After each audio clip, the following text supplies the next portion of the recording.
PTI किसी सूरत election का boycott नहीं करेगी।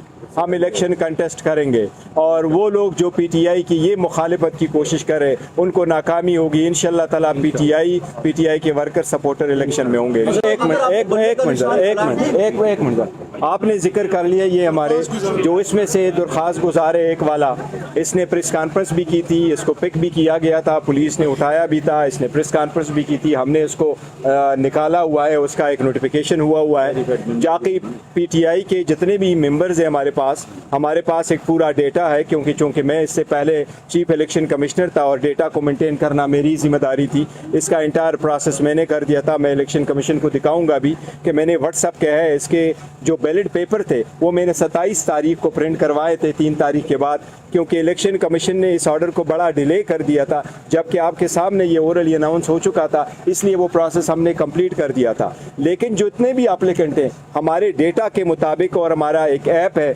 राबता ऐप, उस पर अगर आप अपना CNIC भेजें तो आपको इलेक्शन कमीशन की तरह आएगा। हमारे पास वाहिद पार्टी है पाकिस्तान की जिसके पास बेहतरीन डेटा मौजूद है अपने वोटर्स का। अगर आप बैठे तो बगैर पूछ के वो आपके पास आएगा। इनमें से जो एप्लीकेंट है कोई भी हमारा मेंबर नहीं है, और अगर आप इनकी एप्लीकेशन उठा ले, मैं अभी आपको दिखाता हूँ, इनकी एप्लीकेशंस एक एक पेज पे मुनहसर है, एक एक पेज पे, सिर्फ एक पेज वो डिटो कॉपी है, उर्दू से लिखी गई है, एक ही पेन से लिखा गया है, एक ही हैंडराइट से दिए गए हैं। वोटर लिस्ट क्या जारी करेंगे जी आप? वोटर लिस्ट जारी करेंगे? एप्लीकेशन की प्रोसीडिंग बड़ी तेजी से हो रही है, 14 एप्लीकेशन है, सुनी भी जा रही है। आपने सोच रखा है सर, लगता यही है बल्ले के निशान से पीटीआई महरूम हो जाएगी, तो क्या लाया अमल होगा आपका सर? देखिए, पहले तो इंशाल्लाह ताला बल्ले से महरूम नहीं करे होंगे, और कोशिश तो बहुत ज़्यादा की जा रही है। हमें बहुत खदशा है और खदशे के पेश नज़र हम पेशावर हाई कोर्ट गए हैं। लेकिन ये देखो, आपको कल भी हमने वाज़े तौर पर कहा था पीटीआई किसी सूरत इलेक्शन का बॉयकॉट नहीं करेगी। हम इलेक्शन कंटेस्ट करेंगे और वो लोग जो पीटीआई की ये मुखालिफत की कोशिश करें उनको नाकामी होगी। इंशाल्लाह ताला पीटीआई के वर्कर सपोर्टर इलेक्शन में होंगे। सर्टिफिकेट आता है चेयरमैन का, इलेक्शन के रिजल्ट्स आते हैं, उसको मान लिया जाता है। तो ये पीटीआई के साथ ख़ास सलूक क्यों हो रहा है, ये भी सवाल हम उठाएंगे जब हम बहस करेंगे परसों। इसके साथ साथ आखिरी बात ये भी जिक्र करता चलूँ कि जहाँ तक पीटीआई के इंट्रा पार्टी इलेक्शंस का ताल्लुक है, बिल्कुल साफ शफाफ इलेक्शंस कराए गए थे। जो आइन था हमारा 2019 का, उसके मुताबिक कराए गए थे। जो रूल्स थे इलेक्शन के पीटीआई के, उसके मुताबिक कराए गए थे।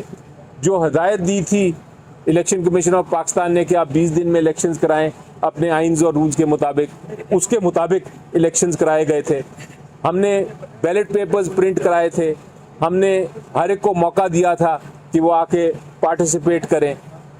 जब किसी ने पार्टिसिपेट नहीं किया तो हमारे लोग अनअपोज्ड इलेक्ट हो गए। ये भी बड़ा इल्ज़ाम लगाया जा रहा है मुख्तलिफ लोगों से कि आपके अनअपोज्ड कैसे हो गए। तो उसका जवाब मैं ये देता हूँ कि अगर कोई आपके ऑपोजिट आए ही ना इलेक्शन लड़ने तो फिर वो अनअपोज्ड ही होता है, चाहे वो कोई भी इलेक्शन हो। आप किसी भी पॉलिटिकल पार्टी का इलेक्शन उठा लें, आप देखेंगे कि हर पॉलिटिकल पार्टी में PMLL का देखें, पीपल्स पार्टी का देखें, उनके जितने इलेक्टेड मेंबर्स हैं वो अनअपोज्ड इलेक्ट हुए हैं, क्योंकि उनके खिलाफ कोई आया ही नहीं इलेक्शन लड़ने। तो ये कहना कि अनअपोज्ड इलेक्शन अलाउड नहीं है कानून में, ऐसी कोई बात नहीं। अनअपोज्ड इलेक्शन हमारे आइन के मुताबिक भी हैं और रूल्स के मुताबिक भी हैं, और उसके अलावा इलेक्शन एक्ट 2017 में भी कोई उस किस्म की बात नहीं। इलेक्शन एक्ट 2017 कहता है कि हर पार्टी अपने अपने मंशूर अपने अपने रूल्स के मुताबिक इलेक्शन कराएगी, और इलेक्शन कमीशन ऑफ पाकिस्तान का कोई इख्तियार नहीं है कि वो इलेक्शन को किसी तरह भी चैलेंज करे या उसको एग्जामिन करे। उनका सिर्फ काम ये है देखना कि क्या इलेक्शन हुए या नहीं हुए। अगर किसी को इलेक्शन से किसी को कोई ऑब्जेक्शन है तो उसके रूल्स बने हुए हैं, उसने पार्टी की जो एक काउंसिल है उसके पास जाना होता है, वो उससे जाके ऑब्जेक्शन करती है और काउंसिल फिर फैसले करती है। इलेक्शन कमीशन ऑफ पाकिस्तान अदालत नहीं है कि वो कोई उसको ऑब्जेक्शन पिटिशन फाइल करें और वो ट्रायल करे और ट्रायल के बाद वो इलेक्शंस को एग्जामिन करे, जिस तरह हो रहा है ये मामला। बहरहाल परसों का केस है, अब परसों देखेंगे। वो तो है ऑब्जेक्शन पिटिशन का, लेकिन हमारी डिमांड है आज इलेक्शन कमीशन ऑफ पाकिस्तान से कि वो 7 दिन पूरे हो गए हैं, आप हमें सर्टिफिकेट तो जारी करें। ऑब्जेक्शंस जो हैं वो अपनी जगह चलती रहेंगी, लेकिन जो सर्टिफिकेट है वो जारी होना चाहिए। आज 7 दिन ख़त्म हो गए। अली सफर साहब एक मैं सर अब मैं एक